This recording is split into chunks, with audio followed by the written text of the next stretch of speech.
નમસ્કાર મિત્રો, Gujarat market YouTube ચેનલમાં તમારું સ્વાગત છે। મિત્રો, આજના આ વિડીયોમાં આપણે રાજકોટ માર્કેટ યાર્ડના ભાવ શું રહ્યા છે તેના વિશે વાત કરીશું। પણ તે પહેલાં મિત્રો, જો તમે દરરોજના રાજકોટ માર્કેટ યાર્ડના ભાવ જાણવા માંગતા હોય તો નીચે આપેલા લાલ કલરના સબસ્ક્રાઇબ બટનને દબાવીને સબસ્ક્રાઇબ કરી લો અને પાછળ રહેલા બેલને પ્રેસ કરી લો, જેથી રાજકોટ માર્કેટ યાર્ડના ભાવનો મેસેજ તમને મળતો રહે। તો ચાલો મિત્રો, આજે રાજકોટ માર્કેટ યાર્ડમાં શું ભાવ રહ્યા છે તે જાણી લઈએ। ઘઉં લોકવન 601 થી 641, મગફળી ઝીણી 900 થી 1220, મગફળી 880 થી 1140, કપાસ 1380 થી 1541,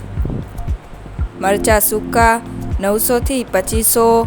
તલ કાળા 3400 થી 4910, તલ સફેદ 1950 થી 2400, ઘઉં ટુકડા 588 થી 666, સોયાબીન 775 થી 825, જુવાર 785 થી 900, લસણ 1960 થી 3735, વરિયાળી 1100 થી 1495, જીરું 4130 થી 4481, રાયડો 980 થી 1122, એડા 1160 થી 1226, ચણા 1075 થી 1250,